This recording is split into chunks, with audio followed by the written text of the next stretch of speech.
What do you think about this? I think this is why we couldn't stay in character the whole time.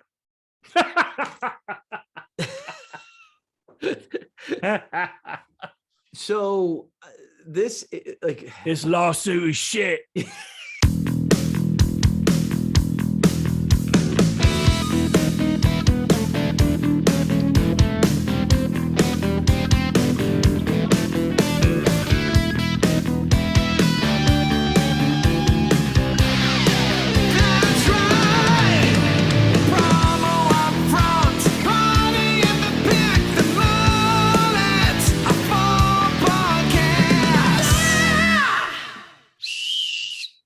Well, heck yes, we come bearing sweets to numb the sting of defeat. Welcome to episode 69 on the Promo UPFront Podcast. I'm one of your substitute hosts, Kirby Lasso, and with me, my friend on the pitch. He's here, he's there, he's every effing where. Bill Kent. Bill Kent, how you doing today, Bill?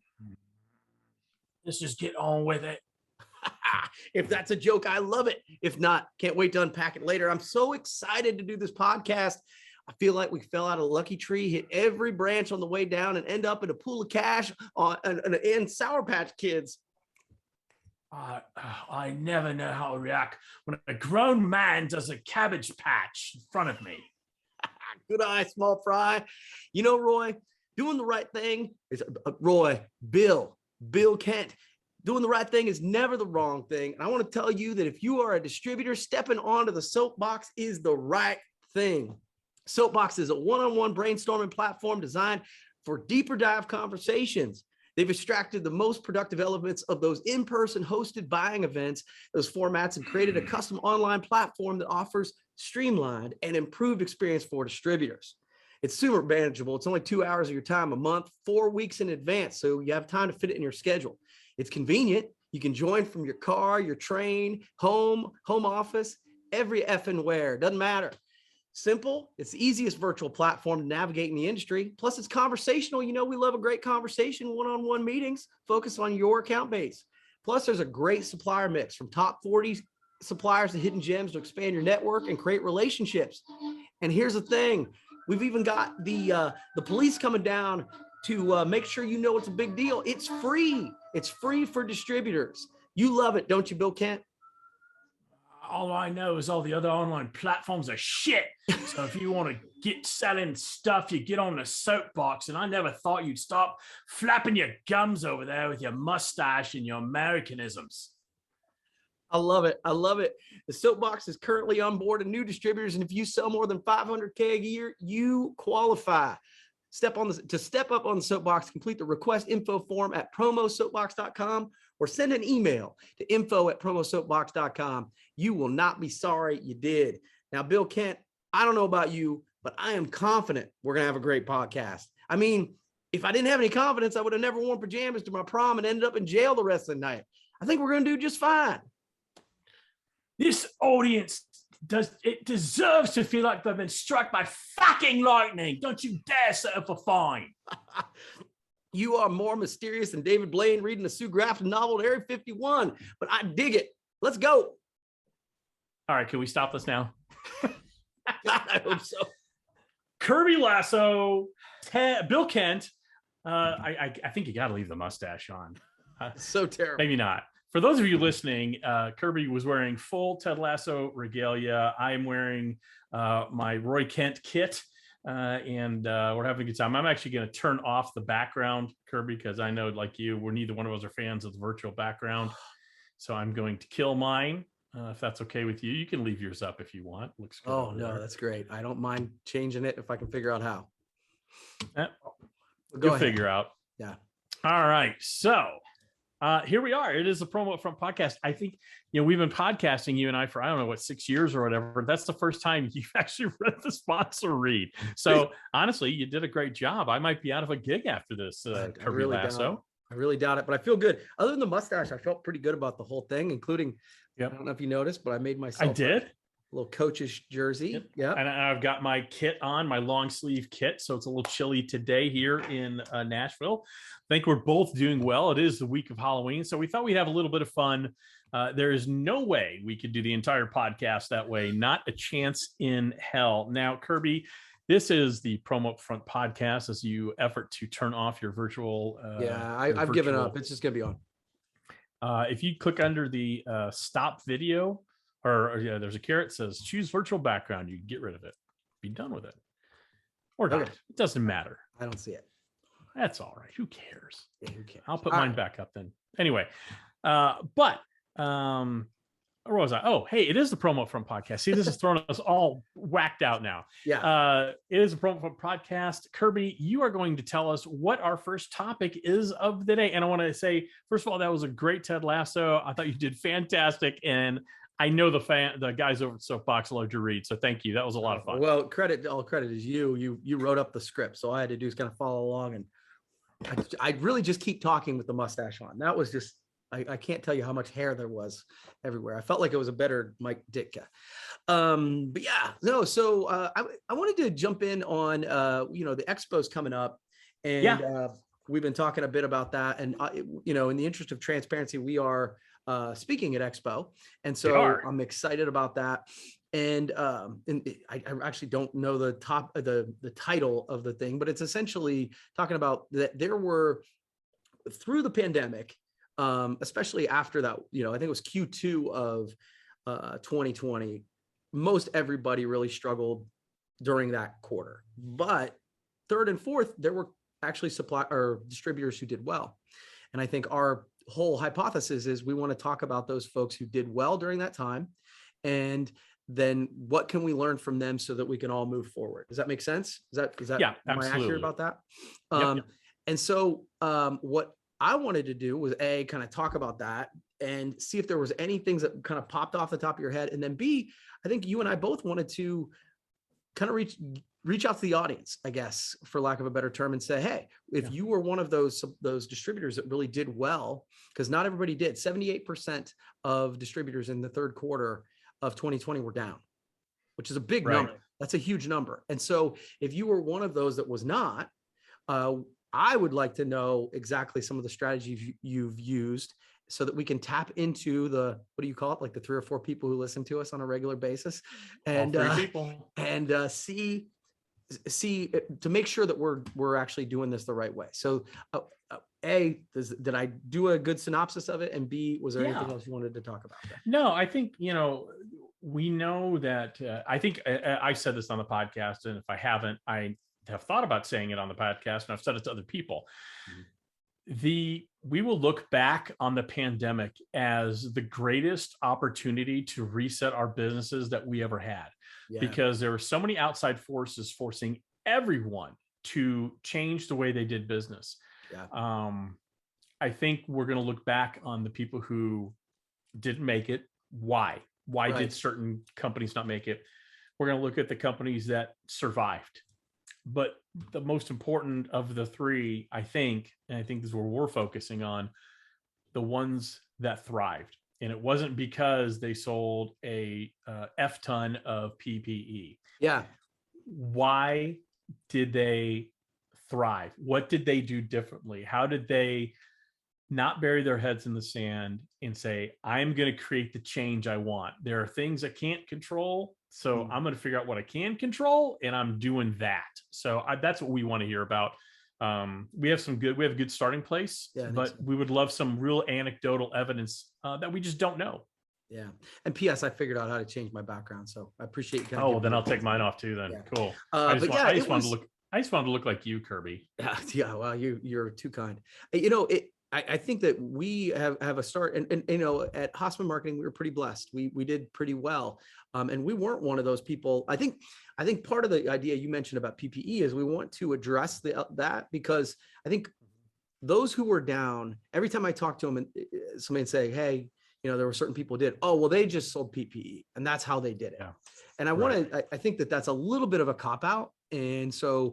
Want to give people something that they can build off of, so that in 2022, question, and beyond, they're doing well. So that was my promo up front, and it ties to the expo. I hope that's cool. Well, and I've got to tie into that with my next topic. We just talked about, we were giving a talk at Expo in 2022 about, how do people shift their business for the future? And I don't know if you saw this, but ASI had the Power Summit.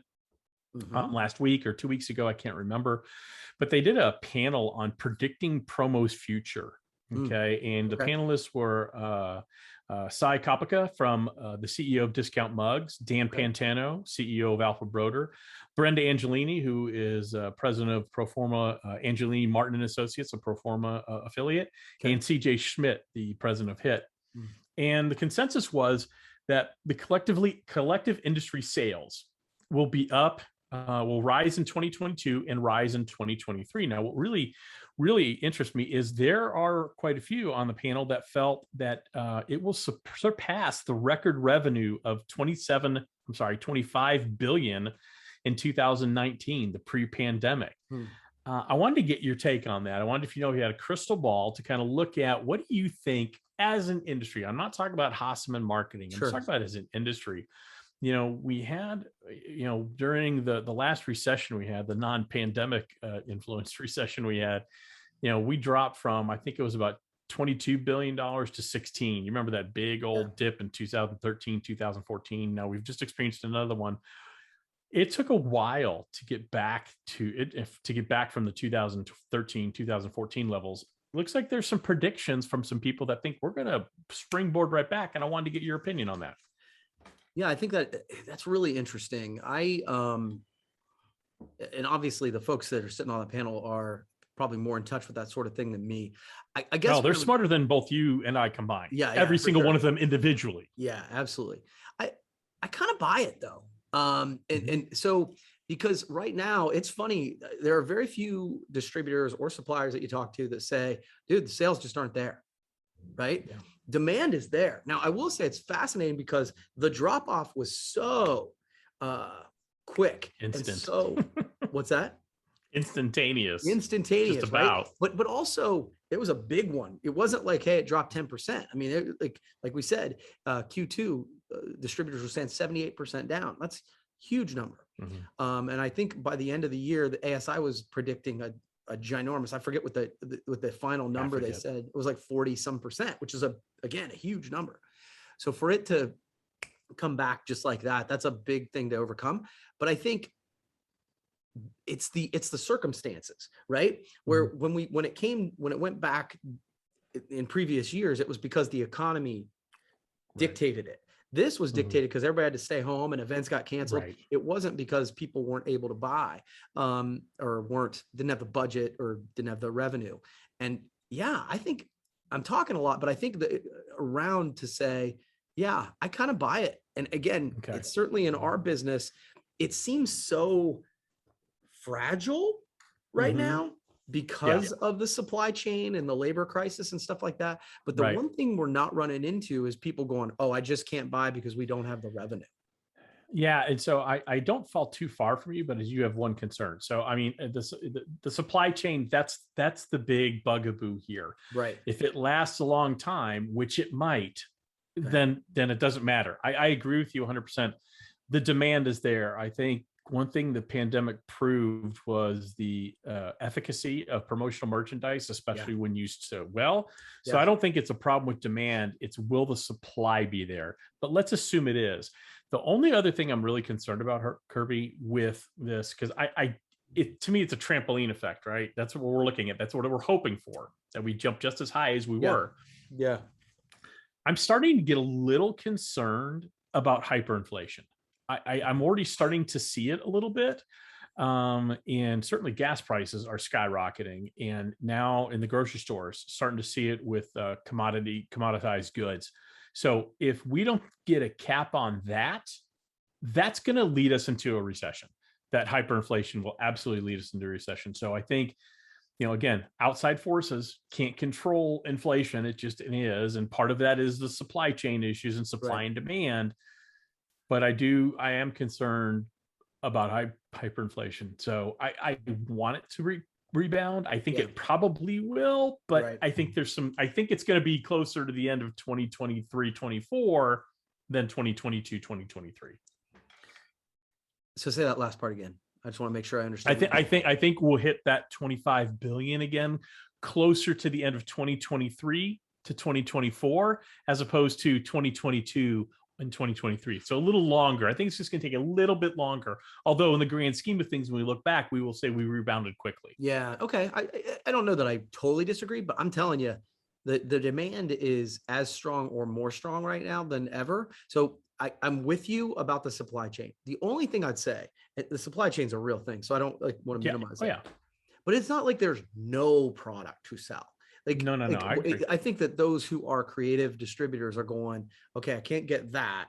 And we've been talking about this a lot, but that's what we're seeing happening. We're living through it. And I think as it starts to come back, then more and more product will be available. So I think I lean toward it being back to, I don't know that it's past it, but I think it's back to it at the end of 2022. Yeah. Just to be clear, I agree. The supply chain issue, the demand is there. The demand is there. Yeah. My biggest fear now isn't the supply chain. That will somehow sort itself out, whether it takes 3 months, 6 months, 12 months, it will sort itself out. I'm not worried about that. I'm more concerned about the hyperinflation. That's my biggest concern. Sure. If things cost more than people can afford, that will drive down revenue, period. That's it. Nothing more. Cool. And I just don't know. I'm not an economist. I did not go to the Kellogg School of Business. Yeah, so. No, that's 100% fair, man. All right, Kirby, you got another topic for us? Well, I'll tell you what, this is not probably a full long topic. We can make this pretty quick, but I have been reading about the supply chain remedies that folks are working on. So this all kind of flows one thing into another. I hope that's all right. This is the first time we've ever done a podcast where the transitions are seamless and there's nothing jarring that makes you laugh. This is hold on. I'm going to come up with something special. Yeah, it's really annoying, right?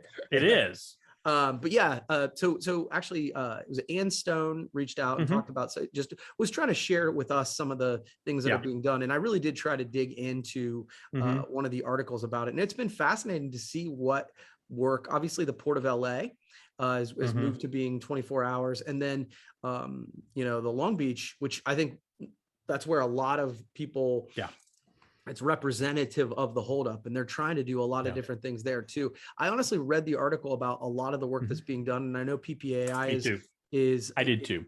Yeah, is reading or is working to try and expedite some of those solutions. It was interesting when they started talking about, hey, they've got certain things in place that kind of impede the progress, and they're getting rid of like some. I'm trying to think of, like the idea of crane usage and different things that they're just trying desperately to get things moving. Right. In a 30,000 foot view. And again, thanks to Ann Stone and Maurice Norris over at PPAI for getting us this stuff. PPAI is really trying to get involved with the supply chain crisis. And like I said, 30,000 foot view, what they're trying to do is create a shipper's bill of rights through legislation.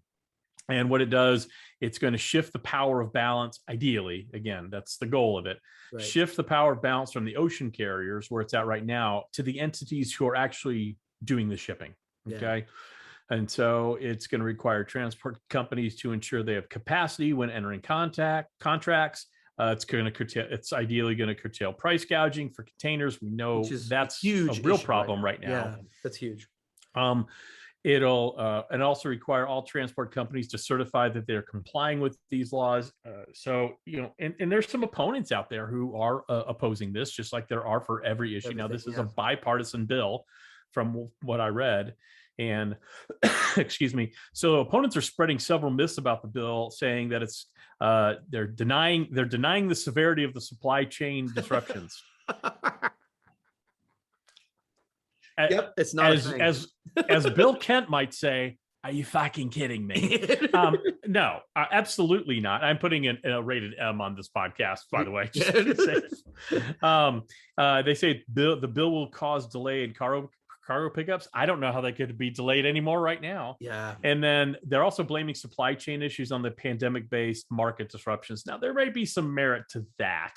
But I guess my question is, I read through it, and great information, and I love that PPAI always takes the lead in this for us. I always am wary when we try to fix things with legislation. I'm always a little, but the more I dug into this, and I would love to tell you it was the most scintillating reading I've done. It's not, but it's important. It's important for us to understand what we're talking about. And this one makes sense to me. It's really just a bill to enforce laws that already exist, really. Yeah. That it essentially empowers the U.S. Federal Maritime Commission to enhance the enforcement that already have for these laws. So I think it's a good thing. I assume you're on the same page. You think it's a good thing? Yeah, I'm kind of with you. I generally tend to go on less legislation, but at the end of the day, the idea that this is not an issue is hilarious. No question. So anything we can do to kind of open this up, I think, if hyperinflation, as we tie one topic to the next, is an issue, opening up the supply chain helps with that. And the idea that we've gone from, and I'm not an expert in shipping, but when you go from $3,000 to $20,000 for a container, for me, it's hard to argue that that's not price gouging. And so trying to protect, I think part of what good legislation does is it protects the free market. So, so that it doesn't get out of control. I agree. So if you want to get involved in the advocacy of this, if you want to, again, it's a bipartisan bill. If you want to contact your legislator, whether they be a House member, I believe this is a House bill, or a senator, because it'll go there too.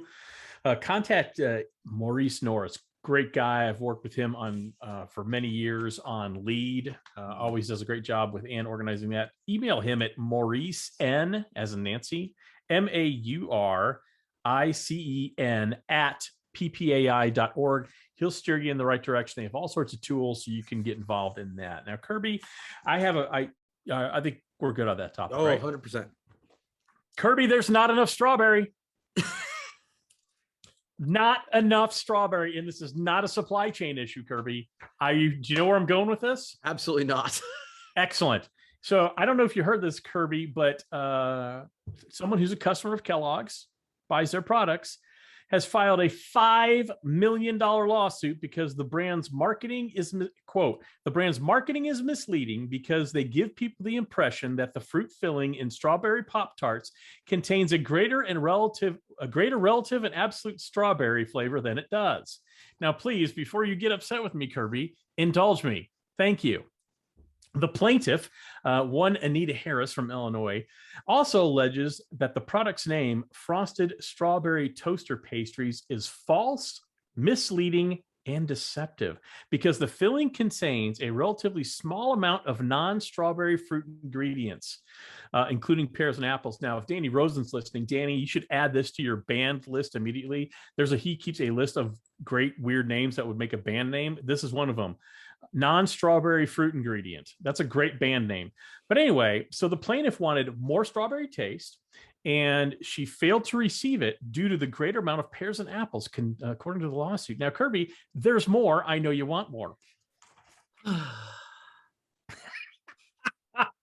That sigh is everything, Kirby. All right. So the lawsuit alleges that other brands, excuse me, like Walmart and Dollar Trees, use the phrase naturally and artificially flavored to tip off customers that the product has less strawberry ingredients than consumers might expect. So she cited the Illinois Consumer Fraud and Deceptive Business Practices Act, saying that false and deceptive representations and omissions are likely to influence consumer purchasing decisions. So at its base, it's a marketing lawsuit. It really is. It's a lawsuit about marketing, Kirby. Yeah. So I'm almost done, and then you can tell me I'm wrong.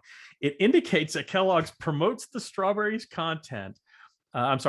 Promotes the product strawberry content in its labeling, marketing, and its website. So essentially, this lady suing Kellogg's because it didn't live up to their brand promise. Kirby, what do you think about this? I think this is why we couldn't stay in character the whole time.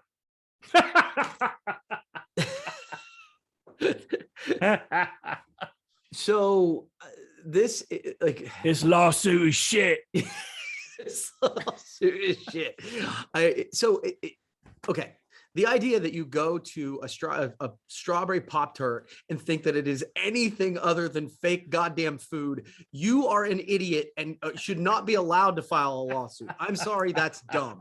Second, it's also, please, as our legal system, please throw this out, because if not, the lawyer who did this is going to become filthy rich, suing every single cereal company that's ever made a single product, including Quick.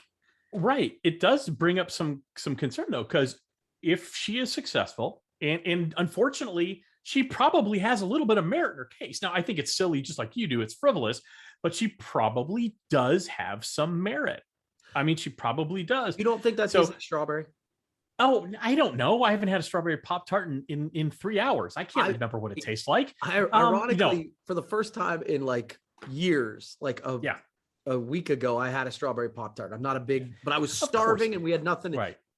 It tastes like strawberry. It tastes like strawberry. What the hell here's do you want? thing. Here's the thing. I do think if it's successful, it puts everybody's brand at risk. And I'm not joking. It puts everybody's brand at risk. So I have an idea. Okay. Me too. I want to make it's not the same. I want to make more money, Kirby. So I am suing the following 4 companies for not delivering on their brand promise. Okay. 5-hour energy drink. I had it. Gave me 4 hours and 26 minutes of energy. I counted it, not 5 hours of energy. I want some money. Kirby Bounty, the paper towel company, they tell me it's the quicker picker-upper. Well, you know what? It takes me just as long to wipe up a mess with Bounty as it does with every other paper towel I've ever used. Budweiser, the king of beers. Who is the authority that gave them that name? What country is this? What dominion do they have? And last, and maybe the most egregious, I kind of like Budweiser, but all right. Xfinity. Their tagline is, this is easy, this is simple, this is awesome. I've been an Xfinity customer, Kirby. I can tell you it never was easy. It is the opposite of simple, and it is decidedly not awesome. Thank you. Show me my mad Skrilla, yo. So yeah, strawberry Pop Tarts. That's dumb. I just thought it was very funny because, I mean, you are really parsing, picking nits or parsing words here. It is a marketing lawsuit, and it actually does bear, all joking aside. Yeah. It does bear watching, because if they're successful, look out. That sets a terrible precedence. All right, Kirby, I think we've had enough serious talk. I think it's time for the game. So this is episode number 69 for people who don't realize it. So I thought we'd have fun ways. I thought we'd talk about in the game fun ways to use the number 69, Kirby. Okay, I'm joking. We're not going to do that because I think that made everybody very tense. We are going, since we did our intro in character, and I was Bill Kent, you were Kirby Lasso. I thought we'd look at, especially since it's the week of Halloween, I'm going to give you an either or choice of shit British candy. I'm going to tell you what this candy is. You get to decide which piece of candy you'd like to have. I know you're not a big candy guy. Yeah, okay. Not a big sweet guy. I'll do my best. All right. So the first, is it time to go? All right. Cherry drops, which are basically cough drops, or a candy called fruit salad, which is low rent Starburst. I'm going to go cherry drops. Okay. A crunchy, which is like a crispy rice-based chocolate treat, or Aero Bar, milk chocolate with bubbles in it. It's kind of like carbonated chocolate. Ooh, Aero Bar. Okay. Mint humbugs, which according to the internet, which would never tell me a lie, not really all that minty, or Tutti Fruities. It's deceptive, apparently. It has bright colors, but it's hard as all get out in the middle. I'm going to go so you can break a tooth. Yeah, okay, you're going to break a tooth on a Tutti Fruity. Yeah, I'm down. All right, a Dolly mixture, which is a weird fruit chew candy, or strawberry laces, some sort of low rent Twizzler. I'm going to go strawberry laces, but it better taste like strawberry or I'm suing the manufacturer. I'm telling you, let's get some mad cheddar, yo. Jelly Babies, it's condensed jam covered in icing sugar in the shape of babies. No kidding. Absolutely. Yes. Or Maltesers, malt balls. The Maltesers sound terrible, but I'm not eating anything called a jelly baby. Okay. A refresher. It's something that's impossible to unwrap and has a small burst of powdered sherbet, or lemon sherbets, more powdered sherbet filling. And that's so sour, it's going to make your lips pucker and your eyes water. What was the first one? Refresher or lemon sherbets. Refresher. Fruit gums, which are chewy fruit candy like Juji fruit, right? Or Polo Mints, basically crap lifesavers. Okay, I'm going to go the first one. Fruit gums. Okay. Fruit gums. Yeah. Sounds like only a that few more. Sounds kind of nasty, but You're doing great, Kirby. Only a few more dairy milk, which I know is super creamy milk chocolate, or a Mars bar, which is basically their version of a Milky Way. Yeah, I'll go Mars bar. All right, flake, which is thin layers of milk chocolate kind of folded over each other, or twirl. It's the same as a flake, but it's covered in ooey gooey milk chocolate. Oh, behave. Now I'm tense. I'm going to go with flake on that one just because you just grossed me out. Two more. How about a Jaffa cake, Kirby? A cookie, or in this case, a biscuit. It's got a cookie base, sweet jam, and a smothering of dark chocolate, or a double-decker. Crispy rice topped with nougat and marshmallow wrapped in ooey gooey Cadbury chocolate. Oh, behave. I was going to go with that one. Now I'm going with the first one. Jaffa cake. Last one, Kirby. Rhubarb and custard. Gross. It's called a sucky sweet hard candy, or a curly whirly, Kirby. That's thick, golden thick caramel covered in ooey gooey milk chocolate. You just behave. Neither. No, you have to pick one. Curly whirly, just because I remember what the name was. All right. Well, hopefully the dog pound's going to approve of this, but I got to tell you, you spoke earlier about the soapbox. Not yet. You spoke earlier about the amazing soapbox platform, and I usually ask you to give a testimonial. Well, I don't know why people should trust you, so I really don't want to hear what you have to say about soapbox. Here are some actual quotes from other distributors who use the platform. This comes from Chris Wachowiak, who's a great guy, Ronin Branding in Illinois. He said, "I cannot say effectively through email the gratitude I feel for what you've created here for distributors like me. This was an epic experience." I love that. That's awesome. How about Brian Jolin from Jolin Promotions? A great afternoon of soapbox virtual meetings. Lots of good ideas, strengthening of relationships. As a distributor, it was time and energy well spent. You don't get those type of reactions from in-person events. That's what Soapbox has created, this awesome virtual platform. So if you're a distributor who sells 500,000 pounds or dollars more or more, so if you're British, you sell 500,000 pounds, they want you to. It's time to get up on the soapbox. But seriously, if you sell more than $500,000, it is time to get up on the soapbox. Complete the request info form on promosoapbox.com, or simply send an email to info@promosoapbox and mention your pals Kirby Lasso and Bill Kent.